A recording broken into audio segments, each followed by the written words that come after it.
রাসূল সাল্লাল্লাহু আলাইহি সাল্লামের নবুয়ত নিয়ে সংশয় তৈরি করা, রিসালাত নিয়ে সংশয় তৈরি করা, কোরআনের মধ্যেও সন্দেহ সৃষ্টি করা। কারণ যেটা বলেছি, সন্দেহটা এভাবে যে কোরআন আল্লাহর কালাম নয়। তৃতীয় হচ্ছে ফিকহুল ইসলামী, এটাকে ছোট করে দেখা। কিভাবে? তারা বলে যে ইসলামিক ফিকহের সকল জ্ঞান এটা রোমান ল থেকে এসেছে, মানে তাহকিক জিনিসটা কমে গেছে। তাহলে যখনই কেউ একজন বলেন সাহাহু ফুলান অথবা সাহাহু শেখ আল আলবানী অথবা তার আগে ইবনে হাজার আল হাইতামি, এভাবে কেউ যদি উল্লেখ করেন, মানুষ কিন্তু বিশ্বাস করে ফেলে।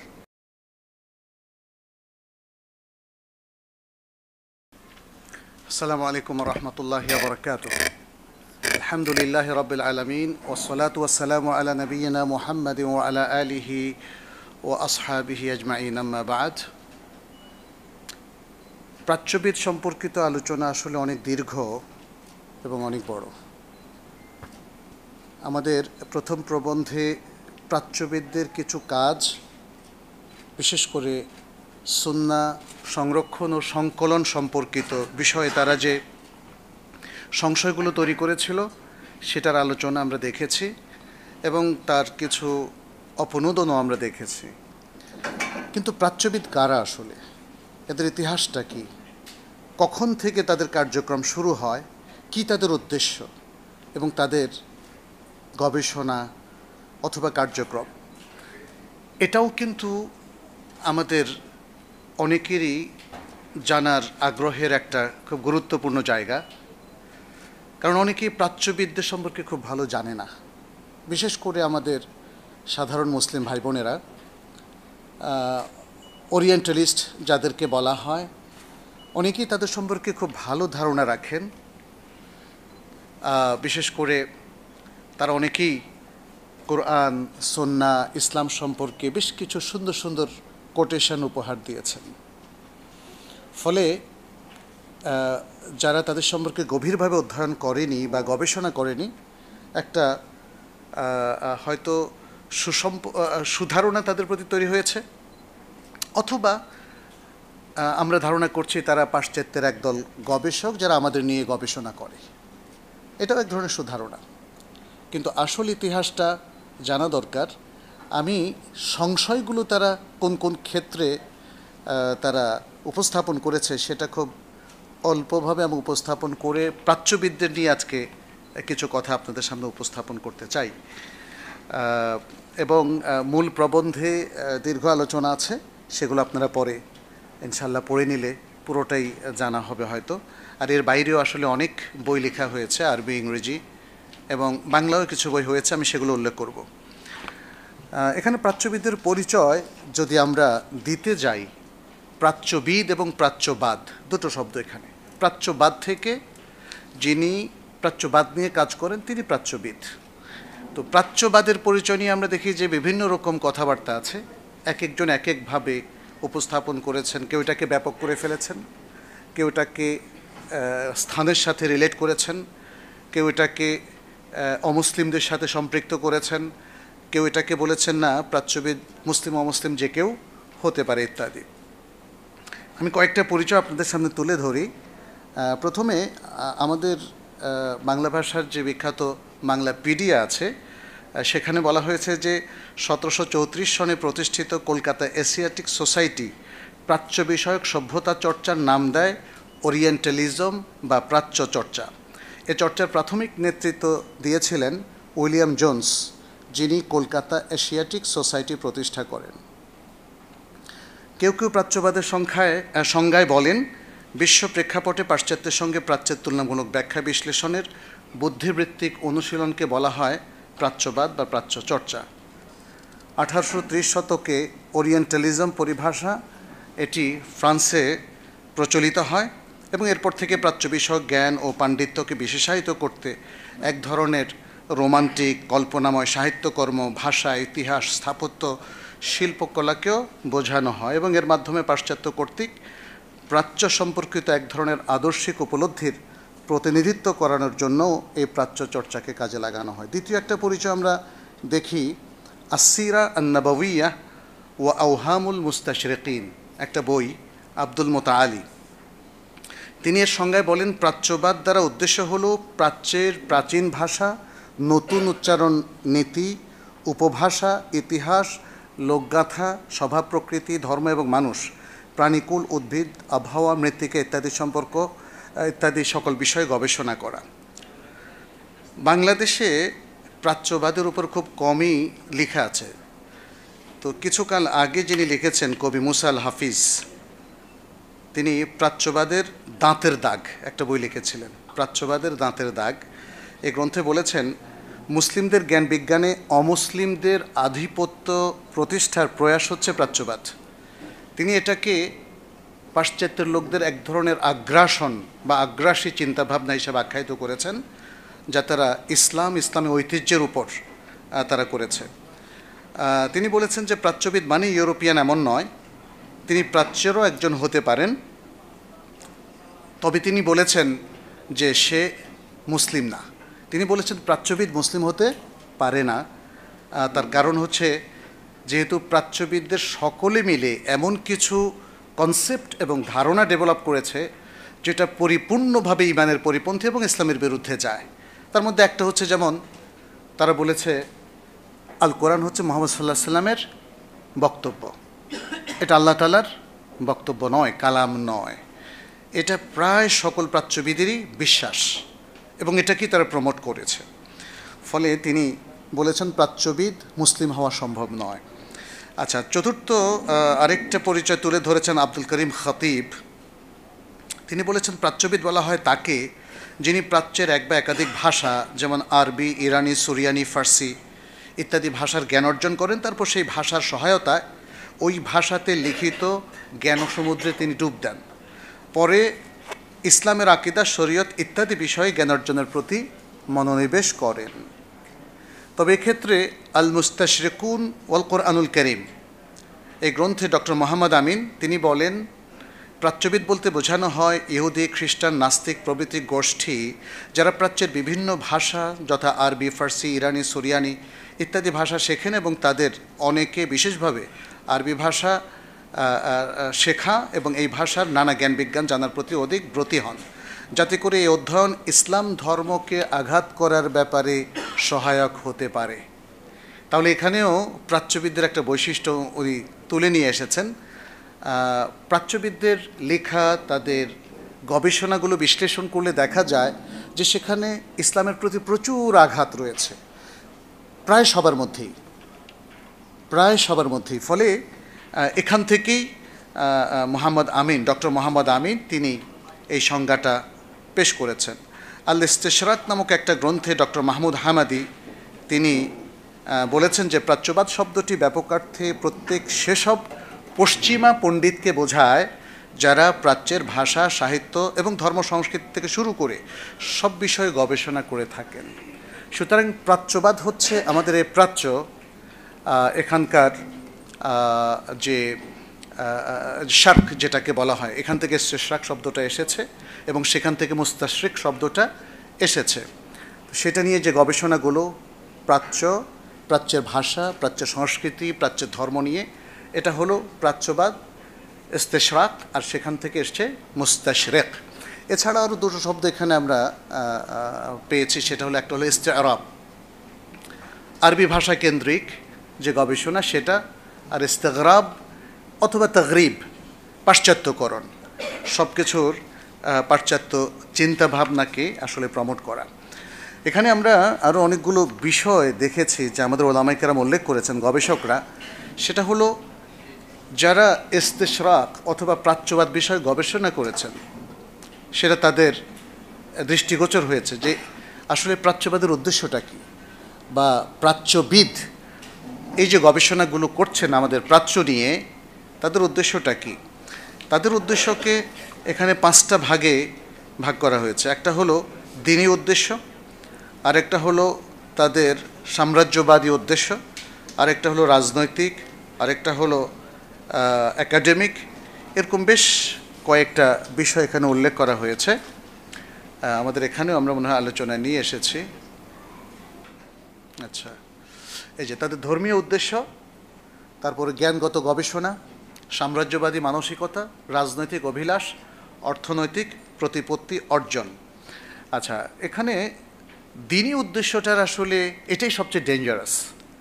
তাদের যে ধর্মীয় উদ্দেশ্যটা আছে সেখানে আমি দেখেছি একজন আরব গবেষক তিনি 8টা পয়েন্ট এখানে নিয়ে এসছেন। একটা হলো তাদের দিনী উদ্দেশ্য হচ্ছে মূলত ইসলামকে কলুষিত করা এবং ইসলামকে নানা ধরনের তআন বা আঘাত করা, সেটা নবী সাল্লাল্লাহু আলাইহি ওয়াসাল্লামের রিসালাতের মাধ্যমে হোক অথবা তার আহলুল বাইত, তার পরিবারের ব্যক্তি ইত্যাদি, অথবা নবী সাল্লাল্লাহু আলাইহি ওয়াসাল্লামের শাখসিয়া, তার পার্সোনাল লাইফ ইত্যাদি। দ্বিতীয় হচ্ছে রাসূল সাল্লাল্লাহু আলাইহি ওয়াসাল্লামের নবুয়ত নিয়ে সংশয় তৈরি করা, রিসালাত নিয়ে সংশয় তৈরি করা। এখানে মোট 8টা যে পয়েন্ট, এটা আল মাওসুআ আল মুয়াসসারা এর মধ্যে উল্লেখ করা হয়েছে।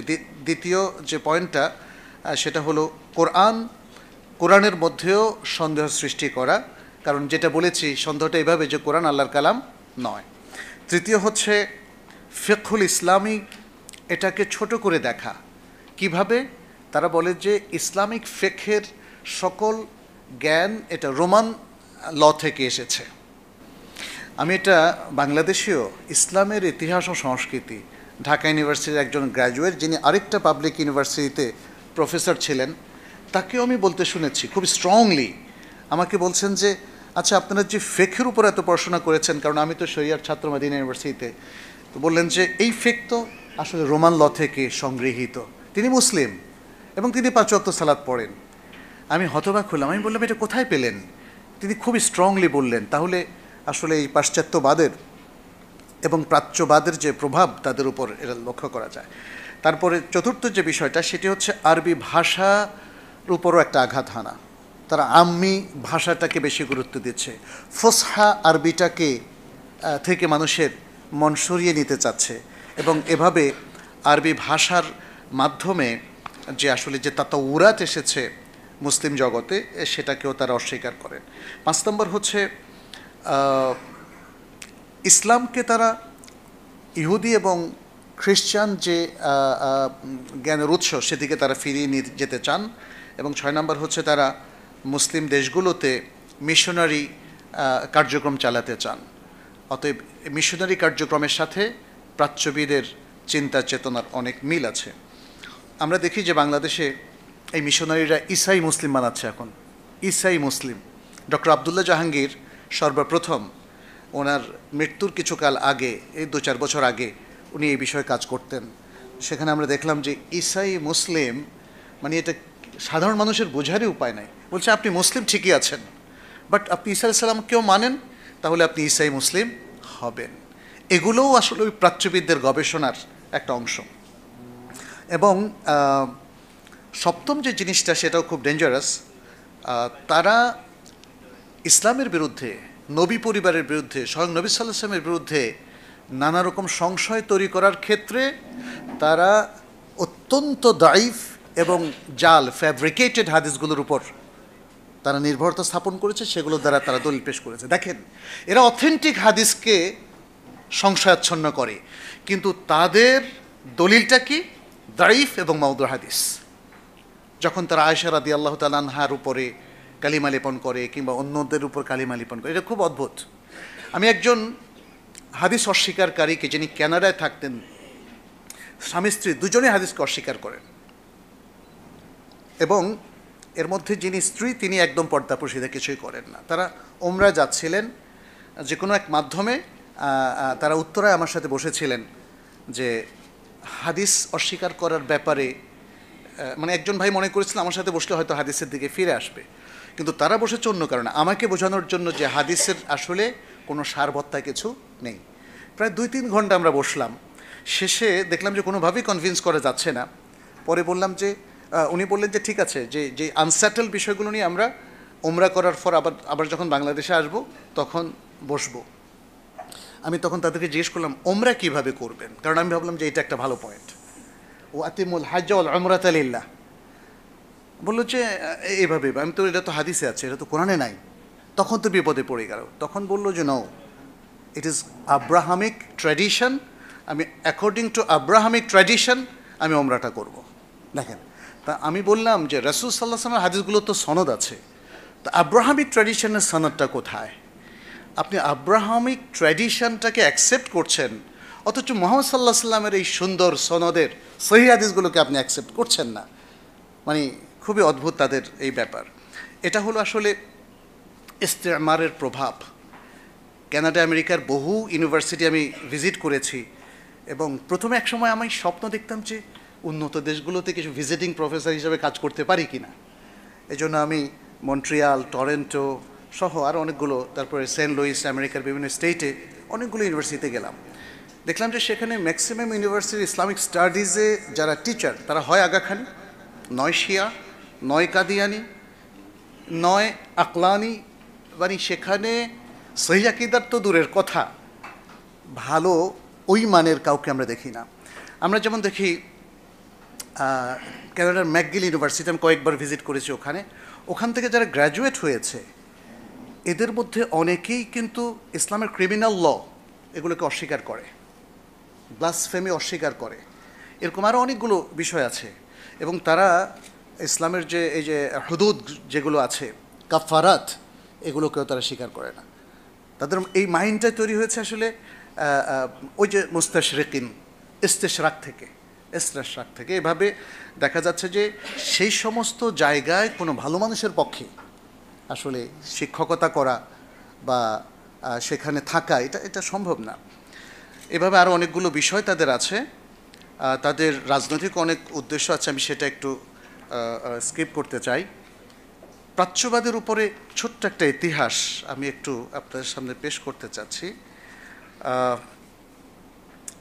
প্রাচ্যবাদ আসলে কখন শুরু হয়েছিল এটা সম্পর্কে সঠিক কথা হচ্ছে সুনির্দিষ্টভাবে এটাকে উল্লেখ করাটা কঠিন। যদিও ওরিয়েন্টালিজম বা প্রাচ্যবাদ এই পরিভাষাটা কেউ বলেন যে 11 শতকে শুরু হয়েছে, কেউ বলেন যে 10ম শতকে, কেউ বলেন যে দ্বাদশ শতকে, কেউ ত্রয়োদশ শতকে অথবা সপ্তদশ শতকে শুরু হয়েছে। নানা ধরনের মতামত আমরা এখানে পাই, কিন্তু আমরা দেখি যে আসলে শার্ক নিয়ে সংশয় সৃষ্টি এটাই যদি প্রাচ্যবাদের মেইন বিষয় হয়ে থাকে তাহলে এটা অনেক আগে শুরু হয়েছে। যেমন ধরেন বিখ্যাত হাদিস শাস্ত্রবিদ ইবনু হিব্বান, ইমাম ইবনু হিব্বান, তার সহিহ ইবনু হিব্বান তো আমাদের কাছে খুবই পরিচিত। তিনি এই যে যারা সংশয় সৃষ্টি করছেন তাদের একটা পরিচয় তুলে ধরেছেন তার বিখ্যাত কিতাব কিতাবুল মাজরুহিন। এখানে তিনি তাদেরকে জিন্দিক বলে আখ্যায়িত করেছেন। জিন্দিক তিনি কি বললেন? তিনি বললেন জিন্দিক হলো সে সকল লোক যারা ভেতরে ভেতরে কুফরি আকীদা ও ধর্মহীনতার বিশ্বাস লালন করত, আল্লাহ ও পরকালের প্রতি তাদের কোনো বিশ্বাস ছিল না। এরা ওলামায়ে কেরামের বেশভূষা ধারণ করে বিভিন্ন শহরে প্রবেশ করত এবং আলিমদের নামে মন গড়া হাদিস তৈরি করে তাদের সূত্রে সেগুলো বর্ণনা করত। তারা একটা নিজস্ব সূত্রও বানিয়ে ফেলেছিল, যাতে করে এর মাধ্যমে সাধারণ মুসলিমদের মনে নানা রকম সংশয় সন্দেহের বীজ বপন করে দেওয়া যায়। দেখেন আউয়ালু মা খালাকাল্লাহু নূরি, এরকম আরও কত হাদিস, লাউলাকা লামা, সুবহানাল্লাহ। সাধারণ মানুষ কিন্তু এগুলো বিশ্বাস করে ফেলেছে। পরবর্তীতে তাদের থেকে, এটা ওনার কথা আমি নকল করছি অর্থ, পরবর্তীতে তাদের থেকে অনেক নির্ভরযোগ্য হাদিস বর্ণনাকারীরাও এসব শুনে তাদের ছাত্রদের কাছে তা বর্ণনা করতেন। এভাবেই বানোয়াট হাদিসগুলো মানুষের হাতে হাতে পৌঁছে যায় এবং সবার হাতে হাতে সেটা ছড়িয়ে পড়ে। বানোয়াট হাদিসগুলো বানানোর পরে দেখেন মানুষের কাছে কিন্তু গ্রহণযোগ্যতা পেয়ে যায়, এবং এটাকেই যারা ইনকারুল হাদিসের ফিতনা যারা তৈরি করেছে তারা এটাকেই আসলে সুযোগ হিসাবে গ্রহণ করে। কারণ কোরআন নিয়ে এই কাণ্ডটা ঘটেনি, কোরআন কেউ মাউদুর করতে পারে নাই, বানোয়াট করতে পারেনি, যদি করেও থাকে সেটা খুব দ্রুত ধরা পড়ে গেছে। কিন্তু হাদিসের ব্যাপারটা খুব ডেঞ্জারাস। যারা ইলমুর রিজাল সম্পর্কে জানেন না তাদের কাছে যদি মিথ্যা একটা সনদ পেশ করা হয় আর যদি বলা হয় রাওয়াহু মুসলিমুন আর কি, তাহলে সেটাকে বিশ্বাস করবে। আর যদি বলা হয় সাহাহাহুল আলবানি, একটা জিনিস যেমন আমরা প্রায় সময় শেখ আলবানির রেফারেন্সটা দেই, তিনি সহি বলেছেন, আমার তো মনে হয় অডিয়েন্সের মধ্যে একজনও পাওয়া যাবে না যে আমার কথাকে তাহকিক করবে, তাই না? মানে তাহকিক জিনিসটা কমে গেছে। তাহলে যখনই কেউ একজন বলেন সাহাহু ফুলান অথবা সাহাহু শেখ আল আলবানী অথবা তার আগে ইবনু হাজার আল হাইতামি, এভাবে কেউ যদি উল্লেখ করেন মানুষ কিন্তু বিশ্বাস করে ফেলে। একদল তো মানুষ আছে যারা আসলে মিথ্যাচার করে, তারা এভাবে সত্যটা তারা বলে না। যাই হোক, এভাবে আমরা দেখতে পাচ্ছি যেমন তৃতীয় খলিফা মাহদি আব্বাসী খলিফা, তিনি বলেন আমার কাছে একজন জিন্দেক স্বীকার করেছে যে সে 400 হাদিস তৈরি করেছে, সেগুলো এখন মানুষের মধ্যে প্রচারিত হচ্ছে। তাহলে প্রাচ্যবিদের আগেও এই প্রাচ্য চর্চাটা ছিল। তো প্রাচ্যবিদের প্রারম্ভকালের ব্যাপারে আমি বলেছি যে এটা কেউ বলেছেন দশম শতাব্দীতে, কেউ একাদশ, কেউ ত্রয়োদশ, দ্বাদশ ইত্যাদি নানা রকম মতবাদ এখানে আছে। তবে গবেষকগণ একটা মত, প্রায় একমত হিসেবে তারা সেটাকে উল্লেখ করেছেন, সেটা হলো প্রাচ্যবাদের আনুষ্ঠানিক পথ চলা শুরু হয় 1312 খ্রিস্টাব্দে। 1312 খ্রিস্টাব্দে council of Vienna, the council of ভিয়েনার একটা সিদ্ধান্ত গ্রহণের মাধ্যমে। আরব গবেষক মজিদি মোহাম্মদ তিনি তিনটা মতবাদ এই ব্যাপারে তিনটা মত উল্লেখ করেন। একটা হলো ইউরোপে প্রাচ্যবাদ চর্চার ধারা শুরু হয় 11 শতকের দিকে। অনেক গবেষকের মতে ইউরোপে ইসলাম ও আরবি বিষয়ক পড়াশোনার সূচনা হয় দ্বাদশ শতাব্দীতে, এবং কোনো কোনো গবেষকের মতে পূর্বোক্ত দুই যুগের আরও আগে তথা দশম খ্রিস্টাব্দে প্রাচ্যবাদের চর্চা হয় ইউরোপে। প্রাচ্যবাদের চর্চা শুরুর সময়টা নির্দেশ করতে যারা সপ্তদশ শতাব্দীর কথা উল্লেখ করেছেন বা তারপরে, তাদের এমন মত প্রদানের পেছনে যে কারণটা আছে সেটা হলো প্রাচ্যবাদ পরিভাষাটা ইউরোপে অস্তিত্ব লাভ করেছে সপ্তদশ শতাব্দীতে। অর্থাৎ ইস্তেশরাক বা প্রাচ্যবাদ এটা আসলে পুরাতন কোনো পরিভাষা না, যদিও এর কাজ কিন্তু আগে শুরু হয়ে গেছে। যদি আমরা বলি ইহুদিরা মানে প্রাচ্যবাদীদের মধ্যে কিন্তু ইহুদিরা অনেক বেশি সংখ্যায়, তাহলে আবদুল্লাহ বিন সাবারা তো এই কাজটা করেছে, তাই না? ফলে কাজটা অনেক আগে শুরু হয়েছে, কিন্তু পরিভাষাটা পরে তৈরি হয়েছে। অনেকগুলো পরিভাষা আমরা দেখি যে পরে তৈরি হয়েছে, এটা ইসলামের ক্ষেত্রেও। মাকাসেদে শরিয়া দেখেন, এই পরিভাষাটা পরে, কিন্তু মাকাসেদে শরিয়া কি ততটাই পুরনো না যতটা কোরআন পুরনো? কারণ কোরআনের মধ্যে তো মাকাসেদে শরিয়া আছে, শরিয়ার লক্ষ্য উদ্দেশ্য বর্ণনা করা আছে, হাদিসের মধ্যেও আছে। এইভাবেই আমরা দেখি যে প্রাচ্যবাদ তারা এই মতবাদের মাধ্যমে মূলত তারা ইসলামকে আক্রমণের শিকার করেছে। যেমনিভাবে আজকে আমাদের সমাজের মধ্যেও আমরা দেখি যে যারা যারা ধর্ম নিরপেক্ষতার কথা বলে তারা মূলত আক্রমণ করে শুধু ইসলামকেই। অন্য ধর্মগুলো তাদের সিম্প্যাথি এবং এমপ্যাথি দুটোই পায়, শুধু ইসলাম শুনলেই তারা রিয়্যাক্ট করে। তো আমাদের এই জায়গায় তাহলে প্রাচ্য বাদ কী করেছে? এখানে এটা আমরা কথা বলেছি, সুন্না বিষয়ে তাদের সংশয়গুলো আসলে কি। তারা সুন্না বিষয়ে প্রথম সংশয় তৈরি করে রিসালাত নিয়ে। রাসূল সাল্লাল্লাহু আলাইহি সাল্লামের কাছে ওহী যেভাবে নাজিল হয়েছে এটা নিয়ে তাদের অনেক প্রাচ্যবিদরা কথা বলেছেন। তাহলে এটা একটা ক্ষেত্র যেটা নিয়ে তারা প্রবল সন্দেহ এবং সংশয় তৈরি করেছে। রাসূল সাল্লাল্লাহু আলাইহি সাল্লামের রিসালাতে যদি প্রশ্ন তোলা যায় তাহলে তো তার হাদিসের আর পজিশনটা কী হবে, হাদিসের নির্ভরযোগ্যতাটা কোথায়, তাই না? তারপর রাসূল সাল্লাল্লাহু আলাইহি সাল্লামের ব্যক্তিত্বের বিষয়েও, তার ব্যক্তি নিয়েও তারা নানাবিধ কথা বলে। হাদিসের সনদ এবং মতন নিয়ে কিছু সংশয় তৈরি করে। আর আগের প্রবন্ধে বলা হয়েছে হাদিসের সংরক্ষণ এবং সংকলন, তাদবিন এবং হেফজুল হাদিস নিয়ে তারা কথা বলে। হাদিস ও কোরআনের মধ্যে তাআরুদ, এটা নিয়ে তারা কথা বলে যে যদি এটা আল্লাহর পক্ষ থেকে হয় তাহলে তাআরুদ কেন, আমরা কনফ্লিকশন দেখছি কেন? এই কনফ্লিকশনটা তারা তৈরি করে। সত্যিকারের মুসলিমরা কিন্তু কোনো কনফ্লিকশন এখানে পায় নাই। এটা দীর্ঘ আলোচনার বিষয়গুলো। তারপরে হাদিসগুলোর মধ্যে পারস্পরিক বিরোধ, আমরা জানি উসুল ফিকহের মধ্যে কিন্তু চমৎকার সমাধান দেওয়া আছে, তাই না? এবং এই সমাধানের ক্ষেত্রে আমরা যেটা দেখি স্পষ্ট যে দুটো সহিহ হাদিস কখনোই পরস্পর বিরোধী হয় না। যখন পরস্পর বিরোধিতা হয় তখন বুঝতে হবে যে একটা শুদ্ধ আর অন্যটার মধ্যে এমন কিছু ফল্ট আছে যেটা আসলে ওটার বিপরীতে গ্রহণযোগ্য নয়। অথবা দুটো যদি শুদ্ধ হয়ে থাকে, আপনার কাছে তাআরুদ মনে হয়, কিন্তু আসলে এখানে তাআরুদ নেই, কারণ এখানে তৌফিক সম্ভব, তৌফিক সম্ভব, অর্থাৎ সমন্বয় সাধন সম্ভব। এরপরে ধর্মীয় ক্রমবিকাশের মাধ্যমে হাদিস শাস্ত্রের বিকাশ, এটা যেটা তাদবিনের কথা আমরা বললাম। সপ্তম হচ্ছে মুহাদ্দিসিনগণের নাকদ তথা সমালোচনা পদ্ধতির ব্যাপারেও তারা নানা প্রশ্ন এবং সংশয় তৈরি করেছে। আর এক্ষেত্রে আমরা দেখি যে যেমন ইমাম বুখারী সহ আর অনেকের প্রতি তারা প্রশ্ন করেছে। ইমাম বুখারী কিভাবে 16 বছরে 6 লক্ষ হাদিসের উপর গবেষণা করে তার সহিহ গ্রন্থটা আল জামের গ্রন্থটা তিনি সংকলন শেষ করলেন, এটা নিয়ে তারা নানা কথাবার্তা বলেছে, যে কারণে আজকে হাদিস অস্বীকারীরা কিন্তু এখান থেকেই আমরা দেখতে পাচ্ছি মূল কথাগুলো নিয়েছে। আর একটা জিনিস, এই প্রাচ্যবিদদের কাছে প্রশংসিত হচ্ছে কয়েকটা শ্রেণী।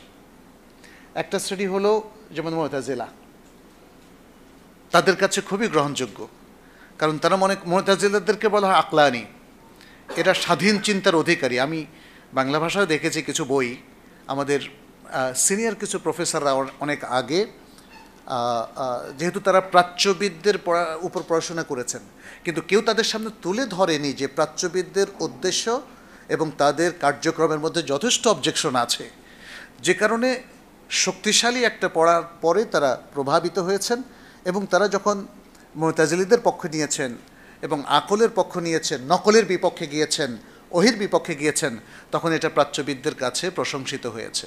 আজকেও আপনি দেখবেন পাশ্চাত্যের যে কোনো চিন্তাভাবনাকে আপনি ওয়েলকাম করবেন, আপনি মুক্তবুদ্ধির একজন বুদ্ধিজীবী।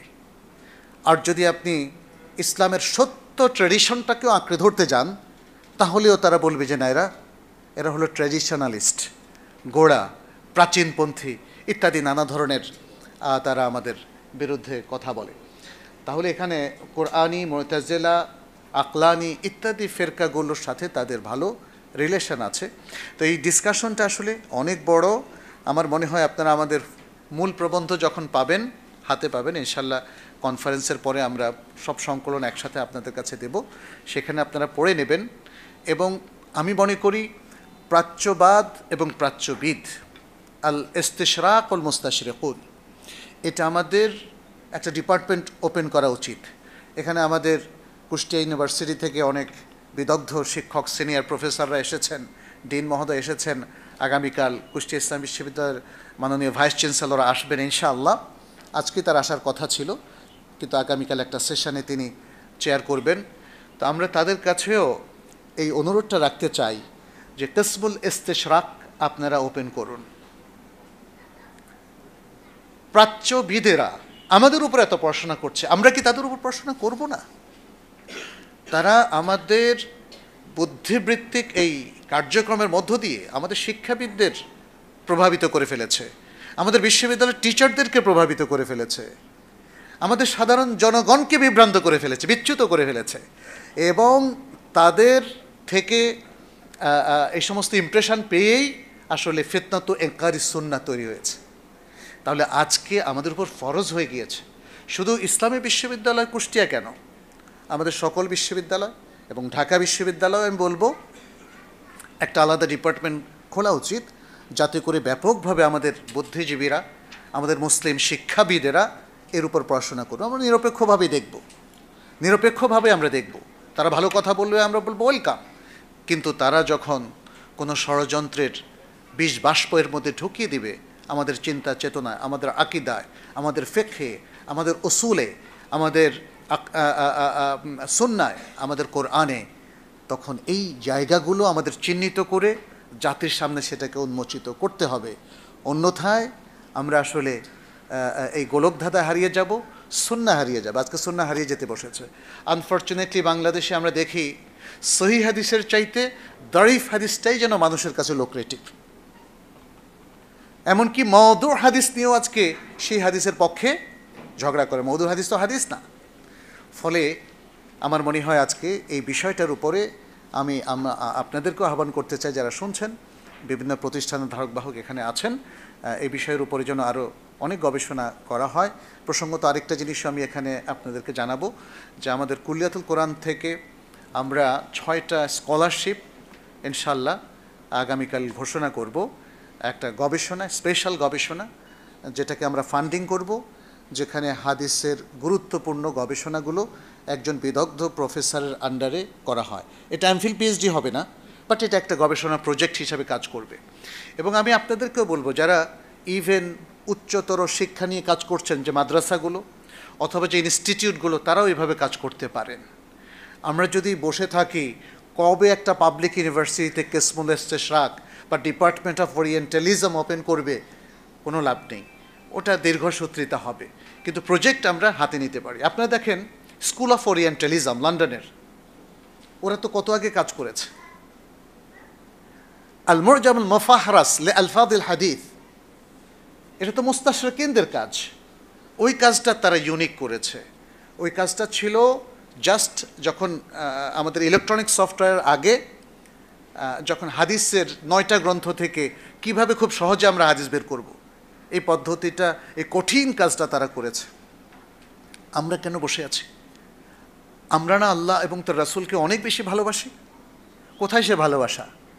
শুধু ওয়াজ মাহফিলের মধ্যে কথা বললে শেষ, আবেগ প্রদর্শন করে? নো, আসলে আমাদের স্টাডির খুব প্রয়োজন, অধ্যয়নের খুব প্রয়োজন। আমাদের ওরিয়েন্টালিজমের উপর প্রচুর বই তৈরি করা প্রয়োজন।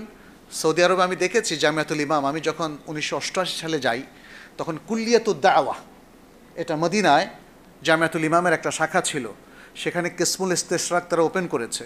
এবং আমি তাদের লাইব্রেরিতে ঢুকে হতবাক হয়ে গিয়েছি, হাজার হাজার বই আরবিতে রচিত হয়েছে।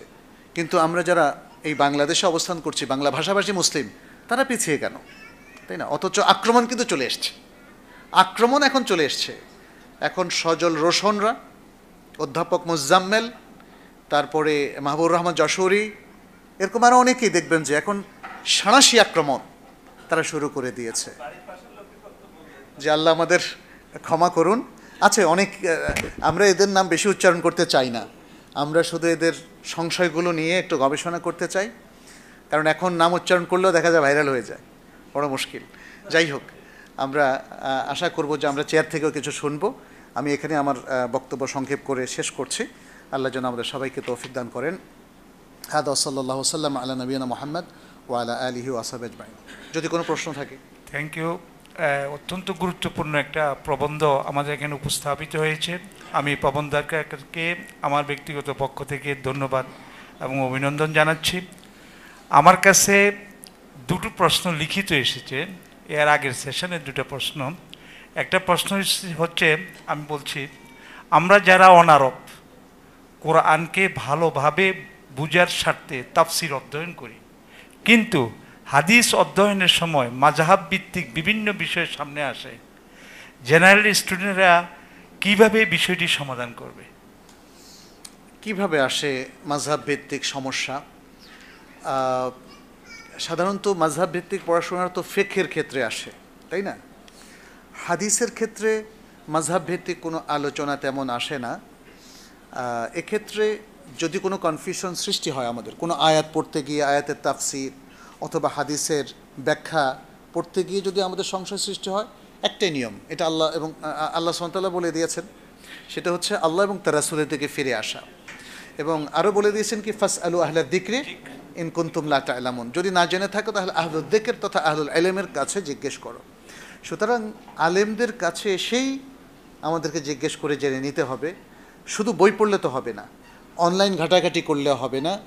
অনলাইন ঘাটাঘাটির মাধ্যমে কিছু নলেজ আমাদের হবে, বাট এটার সঠিক সমাধানটা হবে অথেন্টিক মুহাক্কিক আলেম যারা, তাদের কাছে এসে তাদের ব্যাখ্যা, তাদের হালাকা, তাদের দার্সে অংশগ্রহণের মাধ্যমে। জি। আরেকটি প্রশ্ন হচ্ছে, এছাড়াও আমাদের উপমহাদেশে বিভিন্ন বেদাতকে হাদিস বলে চালিয়ে দেওয়া হয়। কিছুক্ষণ আপনি এ ব্যাপারে একটু আলোচনা করেছেন, এবং আলেমদের মতো ভিন্নতাও আছে যা আমাদের জন্য বিভ্রান্তিকর। এই বিষয়ে কিভাবে সমাধান করব? সমাধানটা এই বিষয়ে এখন অনেক সহজ। অথেন্টিক হাদিসগুলো আমাদের ওলামায়ে কেরাম সেই শুরু থেকেই কাজ করেছেন। আর বর্তমান যুগে শেখ আলবানী সহ আর অনেকেই, শোয়েব আল আরনাউত এবং আরও অনেক মুহাক্কিক, আমাদের মদিনা ইউনিভার্সিটির অনেক প্রফেসররা এটা নিয়ে কাজ করেছেন। দিয়াউর রহমান আল আযমি রাহমাহুল্লাহ, তিনিও কাজ করেছেন। এরকম মক্কা মদিনার বহু আলেমরা এটার উপর কাজ করেছেন। মাওসুলাতুল হাদিস এখন আছে, আর সিলসিলাতুল হাদিস আস সাহিহা দাঈফা আল মাওদুআ, এগুলো আছে। সুতরাং এখন তো এআইয়েরও যুগ, তাই না? আপনি যেভাবেই বলেন না কেন যে হাদিসটার অথেন্টিসিটি সম্পর্কে জানতে চাই, খুব দ্রুত পেয়ে যাবেন। তারপরেও আমি বলবো অতিমাত্রায় এআই নির্ভর হওয়া যাবে না, আর্টিফিশিয়াল ইন্টেলিজেন্স নির্ভর হওয়া যাবে না। কারণ সে যদি অথেন্টিক ওয়েবসাইট থেকে এবং অনলাইন প্ল্যাটফর্ম থেকে সে যদি ইনফরমেশনগুলো কালেক্ট করে, আপনি সঠিক ইনফরমেশন পাবেন। আর সে যদি বেদাআতি এবং ভুল প্ল্যাটফর্মগুলো থেকে ইনফরমেশন কালেক্ট করে, তাহলে তো সমস্যা। আর সে যদি মানে দুটোর মধ্যে সম্মিলন করে, তাহলে এটাও পাবেন ওটাও পাবেন। যেমন যদি বলেন যে এই কাজটা বেদাআত কিনা, দেখবেন যে সে বলছে, কেউ বলছেন বেদাআত, কেউ বলছেন বেদাআত না। তাহলে এইটা দিয়ে আপনি তাহকিকের দিকে যেতে হবে। তাহকিকের দিকে যাওয়ার জন্য আমরা অনলাইন কিংবা অন্য যে কোনো প্ল্যাটফর্ম থেকে সাহায্য নিব বটে, তবে কনফিউশন এবং ইখতিলাফ থাকলে মুহাক্কিক আলেমদের থেকেই শেষ সলিউশনটা আমাদেরকে নিতে হবে আর কি। জি, থ্যাংক ইউ। তাবিরুন নাখাল, এটা কিভাবে বুঝবো? অর্থাৎ রাসূল সাল্লাল্লাহু আলাইহি সাল্লাম খেজুর গাছের পরাগায়ন নিয়ে যখন তিনি বলছিলেন, তিনি নিষেধ করেছিলেন পরাগায়ন করতে, কিন্তু নিষেধ করার কারণে ফলন যখন কম হলো, তখন তিনি জানিয়েছিলেন যে দেখো আমাকে দোষ দিও না, কারণ আমি তোমাকে নিষেধ করেছি, এটা তো আমার মত ছিল। হ্যাঁ, তো এটার দ্বারা তিনি বুঝাতে চেয়েছেন যে দুনিয়ার বিষয়ে আমি আমার মতামত দিতে পারি, তবে এটা শরিয়ত নয়। শরিয়ত হচ্ছে শরঈ বিষয় বা দ্বীনি বিষয়, যে মতামতটা দেই। প্রশ্ন হচ্ছে কিভাবে সেটা আমরা বুঝব। রাসূল সাল্লাল্লাহু আলাইহি ওয়াসাল্লামের সবটাই আমরা শরিয়ত হিসেবে গ্রহণ করব, শুধু কয়েকটা জিনিস ছাড়া। এক, শুধু যেটা তার আদাত অথবা তার মানে খেতে যিনি পছন্দ করতেন, এটা তার তবিআত, আদাত কিংবা তবিআত দ্বারা যেটা প্রমাণিত হয়েছে, অথবা এর বাইরে বক্তব্যের মাধ্যমে যেটা প্রমাণিত হয়েছে, যেমন তিনি এই পরাগায়নের কথা বললেন। আর বাকি সবটাই শরিয়ত। অর্থাৎ তার বক্তব্যের মধ্যে, তার ফেয়েলের মধ্যে, তার কাউলের মধ্যে যে কথাগুলো আমরা বুঝতে পারবো স্পষ্ট কোনো আলামতের মাধ্যমে অথবা আলোচনার মাধ্যমে অথবা ইশারা ইঙ্গিতের মাধ্যমে, শুধু সেগুলো ছাড়া আর বাকি সবটাই শরিয়তের অংশ হিসাবেই গণ্য হবে। যেমন বলা হয় যে নবীদেরও তো কিছু খাতা আছে, তাই না? কারণ আল্লাহ সুবহানাহু ওয়া তাআলা তাদেরকে কিছুটা আবাসা ওয়া তাওয়াল্লা বলে কিছুটা তাদেরকে সতর্ক করেছেন। তাহলে এই ক্ষেত্রে উত্তর একটাই, যেখানে আল্লাহ সতর্ক করেছেন ব্যাস, সেই ইস্যুগুলো ছাড়া আর কোনো মানুষ তাকে সতর্ক করার অধিকার রাখে না, বরং আর বাকি সব কিছুতে তিনি মাসুম। আল্লাহ ছাড়া নবীকে ইস্তেদরাক করার অধিকার আর কারো নেই, ব্যাস। জি জি, আর কারো প্রশ্ন? প্রাচ্যবিদদেরকে যদি আমি শয়তানের সাথে তুলনা করি, তাহলে শয়তান এখন বিশ্রামে আছে, কারণ তার কোনো কাজ নাই। সে এখন আমাদের মতন নামে মুসলিম, তাদের ঘাড়ে সওয়ার হয়েছে এবং তাদের দ্বারা এই বিষয়টা সম্পন্ন করছে। তো এই জন্য আপনাদের এই যে কনফারেন্সকে আমি অবশ্যই স্বাগত জানাই। অনেকই ধরে মনের দিক দিয়েও চাচ্ছিলাম, কারণ আমি আল হাদিস অ্যান্ড ইসলামিক স্টাডিজ বিভাগে পড়ে এবং সেখানে অলরেডি দায়িত্বরত আছি। আমরা সর্বশেষ একাডেমিক মিটিংয়ে সিদ্ধান্ত নিচ্ছি আমরা একটা কনফারেন্স বা আন্তর্জাতিক সেমিনার করতে পারি কিনা, কমিটিও গঠন করে দিচ্ছি। তো এক্ষেত্রে যে বিষয় বর্তমান বাংলাদেশের যে প্রেক্ষাপটটা, কারণ আমরা জানি মুহাম্মদ সাল্লাল্লাহু আলাইহি সাল্লাম, প্রিয় নবী করিম সাল্লাল্লাহু আলাইহি সাল্লামের আমল থেকে কিন্তু ইহুদিদের ষড়যন্ত্র অব্যাহত ছিল। নবী সাল্লাল্লাহু আলাইহি সাল্লামকে পাথর ফেলে ওপর থেকে মেরে ফেলার ষড়যন্ত্র হলো, সেখানে সূরা হাশরের যে আয়াতগুলো নাজিল হলো, তারা কিন্তু রাসূল সাল্লাম চলে গেছেন, সেই ষড়যন্ত্র আমি সংক্ষেপ করতেছি অব্যাহত রাখছেন এবং এই ষড়যন্ত্র চলবে কিয়ামত পর্যন্ত। তো এই জন্য বিশেষ করে আপনি অবাক হবেন, আল্লাহ খুলুবু ফাহিমিস সাইম ইনদাল্লাহ আতিয়াউ মিরিহিল মিস্ক, এই যে হাদিসটা সহিহ বুখারী মুসলিমের এখানে আসছে, অথচ এই কোরআনিস্ট যারা আছে আপনাদের পাশাপাশি তাদের একজন চলছে যে এটা সহিহ হাদিস না, আল্লাহ রসুল কিভাবে দুর্গন্ধের কথা বলতে পারেন, অথচ কোনো একটি অনুবাদের গ্রন্থে দুর্গন্ধ শব্দটি নাই, গন্ধের কথা বলা হয়েছে। তো এইভাবে আমাদের বর্তমান যে বিষয়গুলো আমরা ফেস করছি, এই বিষয়গুলো নিয়ে আমি মনে করি আপনারা আরও বেশি করে কাজ করবেন। যেহেতু অনেক হাদিস ছিল আমার কাছে আছে, তারা এগুলো জবাব দেয়, কিন্তু তারা সব মানতে রাজি, কিন্তু মানে হাঁটতে রাজি না, বা না, তারা নিজেরা যুক্তি দেয়, কিন্তু আমরা যখন দলিল ভিত্তিক আলোচনা করি তখন সেখান থেকে তারা জাযাকাল্লাহ পিছু হটে। খাইর। হ্যাঁ, তো ঠিক এই আছে। জন্য আপনাদের জি। এই ভিত্তিক কি কি করণীয় বিষয় আছে আমি একটু আরো জানতে চাই সামনের পরিকল্পনা। ইনশাআল্লাহ, ধন্যবাদ। ইনশাআল্লাহ। থ্যাংক এই ভিত্তিক আমাদের তো অনেক কাজ আছে আসলে। আমি সত্যি কথা বলতে কি, যখন আমরা মাহাওয়েরগুলো ঠিক করলাম, আমাদের ফোকাসটা ছিল সংশয়গুলো তুলে নিয়ে আসা। এটা কঠিন কাজ, কষ্টকর, কিন্তু এই কাজটা যথাযথভাবে হয়নি। প্রথমত প্রাচ্যবিদদের উপরও বাংলা ভাষায় সুন্দর গবেষণা তৈরির জন্য আমাদের কাজ করতে হবে। দ্বিতীয়ত হচ্ছে এই যে ইউটিউবে যারা কাজ করেন, যারা প্রবলভাবে হাদিসের বিরুদ্ধে কথা বলেন, যেমন সজল রোশনের কথা আমি বললাম, তার উপরে আমি কাউকে কাজ করতে দেখিনি। এখন হয়তো বলবেন সে কি এত গুরুত্বপূর্ণ কিনা যে তার উপর কাজ করব, সে গুরুত্বপূর্ণ না, কিন্তু সে যে মানে উম্মাকে এবং আমাদের জনগণকে বিভ্রান্তির দিকে ঠেলে দিচ্ছে, প্রশ্নগুলো তৈরি করছে, যদি এটার শুদ্ধ সমাধান অথবা সুন্নাহর অথেন্টিসিটি এবং সুন্নাহর অথরিটিটা যদি আমরা ভালোভাবে প্রতিষ্ঠিত করতে না পারি, তাইলে কিন্তু বিশাল একটা গ্রুপ কিন্তু বিভ্রান্ত হয়ে যাবে।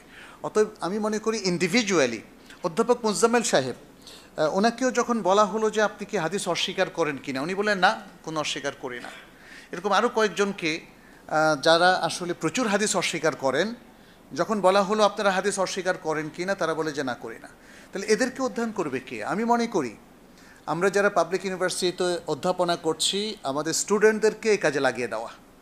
দিনাজপুরের আলেমদের অবদান, এইটা কোনো ফায়দা হবে না, এটা কোনো গবেষণা তেমন কাজ না। লক্ষ্মীপুরের আলেমদের অবদান, এগুলো দিয়ে দেখলাম যে এমফিল পিএইচডি দিয়ে দেওয়া হচ্ছে। আসলে আসল কাজ হচ্ছে এই উম্মার পুনর্গঠন প্রয়োজন। উম্মার বিচ্যুতি থেকে উম্মাকে এবং উম্মার লোকদেরকে রক্ষা করা, এটা খুব বেশি প্রয়োজন। জাকাত দেখেন, এটা কত 1400 বছর আগের একটা সুন্দর ওয়াকিমুজ জাকা। জাকাত ব্যবস্থাপনা নিয়েও কিন্তু আমাদের যথেষ্ট পরিমাণে গবেষণা নাই। ওয়াকফটা তো বাংলাদেশ থেকে প্রায় উঠেই গিয়েছিল, এখন কতটুকু আছে টিমটিম অবস্থা জানি না। ওয়াকফ নিয়েও এবং এর অ্যাপ্লিকেশন আপনি দেখেন, এই যে সোশ্যাল বিজনেস, এটা নিয়ে ডক্টর ইউনুস, যিনি আমাদের প্রধান উপদেষ্টা এখন, তিনি কিন্তু অনেক বছর ধরে কাজ করছেন। আসলে সোশ্যাল বিজনেসের মধ্যে সবচেয়ে বেস্ট হলো ওয়াকফ ব্যবস্থাপনা, কিন্তু এটা নিয়ে, এটার ইমপ্লিকেশন নিয়ে আমাদের কোনো গবেষণা নাই। সুন্নাহ নিয়ে দেখেন, আমাদের সুন্নাহ বলতে ওই যে মিষ্টি খাওয়ার সুন্নত, এই সুন্নত ছাড়া আর আসল সুন্নাহগুলো এখন হারিয়ে যেতে বসেছে।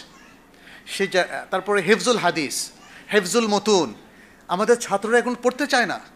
ফাজেল, কামেল বা বিভিন্ন মাদ্রাসা, আলিয়া, কওমি, যে কোনো মাদ্রাসায় দেখেন হাদিস বিশারদ তৈরি হচ্ছে না, হচ্ছে কি? এটা নিয়ে কি আমাদের মাথা ব্যথা করতে হবে না? আমার কাছে মনে হয় এই কোরআন সুন্নাহ ভিত্তিক এডুকেশন এবং কোরআন সুন্নাহ ভিত্তিক ফার্দার স্টাডি, গবেষণা, এগুলো নিয়ে আমাদের কাজ করার অনেক সুযোগ আছে। এবং আপনি কুল্লাতুল হাদিসের আপনি চেয়ারম্যান এখন, তাই না? আলহামদুলিল্লাহ, আপনি এগিয়ে আসেন, আমরা আপনার সাথে কাজ করব এবং আমি মনে করি আরও অনেকেই কাজ করবেন ইনশাআল্লাহ। জি, আর কারোর প্রশ্ন বলেন। আসসালামু আলাইকুম। ওয়ালাইকুম আসসালাম। আমরা যারা জেনারেল শিক্ষিত আছি, আমি রাশিদুল ইসলাম, আমি ইঞ্জিনিয়ার। আমরা কিভাবে গবেষণায় কাজ করতে পারি, মানে এই ধরনের গবেষণা, এই যে আজকে যে কনফারেন্স হচ্ছে, এই ধরনের গবেষণা, এবং ইফেক্টিভলি কিভাবে আমরা কাজ করতে পারি? জি, ধন্যবাদ। যারা জেনারেল শিক্ষিত, অর্থাৎ সাধারণ শিক্ষায় শিক্ষিত, সাধারণ শিক্ষা বলতে আসলে একদম সাধারণ না, কারণ এখানে তো পিএইচডি হোল্ডার আছে, এটা অসাধারণ একটা অর্জন। আমরা কেন যে সাধারণ শিক্ষিত বলি, যাই হোক, অর্থাৎ যারা মাদ্রাসা শিক্ষার বাইরে জেনারেল শিক্ষায় শিক্ষিত, তারা কি করে ইসলামিক গবেষণায় আসতে পারেন? এটা খুবই সম্ভব। আমি একটা উদাহরণ দিই। আতিয়া মোহাম্মদ সালেম, তিনি ছিলেন হসপিটালের নার্স, আমরা তাকে পেয়েছিলাম মদিনায়, ডক্টর জাকারিয়া ভাইও পেয়েছিলেন। তিনি মসজিদ নববীতে দার্স দিতেন। তার আগে তিনি মদিনা বিশ্ববিদ্যালয়ের টিচার ছিলেন। 30 বছর বয়স পর্যন্ত তিনি নার্স ছিলেন। তারপরে কি হলেন? মদিনার প্রখ্যাত শায়েখ হলেন, মদিনা বিশ্ববিদ্যালয়ের টিচার হলেন এবং মসজিদে নববীর তিনি প্রখ্যাত একজন শায়েখে পরিণত হলেন। তাহলে তার মানে হচ্ছে যিনি ইসলামী শিক্ষায় শিক্ষিত হয়ে এই শিক্ষাটা বিতরণ করতে চান তাকে সেভাবে আসতে হবে, ডেভোশন দিতে হবে। এবং তিনি যদি ইসলামী শিক্ষাটাকে মানে ফর্মালি গ্রহণ করেন এবং শায়েখদের কাছে পড়েন, এই দুটোর মধ্যে তাকে মেলাতে হবে। ইনফর্মালি পড়লেও আপনি অতটা আগাতে পারবেন না। ফর্মালি এবং শায়েখদের সাথে যদি আপনি সম্পর্ক রাখেন, এখন তো অনেকভাবেই শায়েখদের কাছে পড়া যায়, সেভাবে আপনি আগাতে পারেন। এবং এছাড়াও এটা কেস টু কেসও হতে পারে। আপনি আপনার ইসলামী শিক্ষার ক্যারিয়ারটা কিভাবে ডেভেলপ করবেন, এখানে যথেষ্ট বিজ্ঞ ব্যক্তি আছেন, ওনাদের সাথেও বসতে পারেন, তাদের সাথে কাউন্সেলিং করতে পারেন। কুষ্টিয়া ইউনিভার্সিটির প্রফেসর স্যারদের সাথে কাউন্সেলিং করতে পারেন, ডক্টর আবু বকর জাকারিয়া ওনার সাথে কথা বলতে পারেন। এরকম যারা নিজেদের ক্যারিয়ার এভাবে তৈরি করেছে। আমরা ডক্টর জাকির নায়েককে দেখি, উনি একজন ফিজিশিয়ান ছিলেন, ডাক্তার ছিলেন। তিনি কিভাবে এত বড় একজন দাঁড়ি হলেন। এবং আমরা দেখলাম যে পিস টিভির মারফত 150 কোটি মানুষ তার সাথে অ্যাফিলিয়েটেড হয়েছে, একটা বিশাল প্রতিষ্ঠান। এবং আমার কাছে খুব অবাক লাগে, মানুষ মনে করে যে একটা দিনের মধ্যে মানুষকে সম্পৃক্ত করতে হলে দল করা ছাড়া কোনো উপায় নেই। সংগঠন করাটা এটা একটা পদ্ধতি হতে পারে, কিন্তু আরেকটা সুন্দর মডেল, আমি ডক্টর জাকির নায়েকের মডেলটা আমার খুবই পছন্দ হয় এবং মনে হয় যেন অনেকটা নবিয়ানা মডেল এটা। সেটা কি ইনস্টিটিউশনের সাথে সবাইকে অ্যাফিলিয়েট করা, চিন্তা ভাবনা আকিদা বিশ্বাস সবটা নবীর আদলে, আর তারা দলীয় কোনো গোড়ামির মধ্যে থাকবে না, এর ভিত্তিতে ওয়ালাবাড়াটা হবে না। এটা খুব চমৎকার একটা মডেল। জ্ঞানটা হবে আমাদের পারস্পরিক ঐক্যের প্রধান একটা উপকরণ, যে আমরা সহি যেটা সেটাকে গ্রহণ করব। অতএব কোনো গোড়ামি না, যে ভুলগুলো ছিল সে ভুলগুলোর মধ্যে আমরা থাকবো না, সহিটার মধ্যে আমরা চলে আসব। যদিও এটাও মনে রাখতে হবে কিছু জায়গায় আছে ইখতিলাফ। ইসলামের দুটো এরিয়া, একটা হলো আর তাওয়াবিত স্থায়ী, এখানে কোনো পরিবর্তন হবে না, আর আরেকটা হলো আল মুতাগায়্যিরাত, যেখানে ইখতিলাফটা করা যায়। ইখতিলাফ করা গেলে ইজতিহাদও করা যায়, ইজতিহাদ করা গেলে ইখতিলাফ করা যায়। অনেক সময় আমরা তালগোল পাকিয়ে ফেলি। আমরা অনেক সময় আমার সাথে ইখতিলাফ হলে আমি সহ্য করি না, কিন্তু মনে রাখতে হবে ইসলামের একটা এরিয়া আছে যেখানে ইখতিলাফ করা যায়, ইখতিলাফ সেখানে জায়েজ। অতএব এ সব কিছু মিলিয়ে যদি আমরা এলেম ভিত্তিক আমাদের জীবনটাকে গঠন করি এবং আমাদের কমিউনিটিটাকে গঠন করি, তাহলে আমরা হয়তো সুন্দর একটা সমাজ গঠন করতে পারবো। এবং এভাবেই যারা জেনারেল শিক্ষিত তারাও এলেমের সাথে সম্পৃক্ত হতে পারবেন। ধন্যবাদ।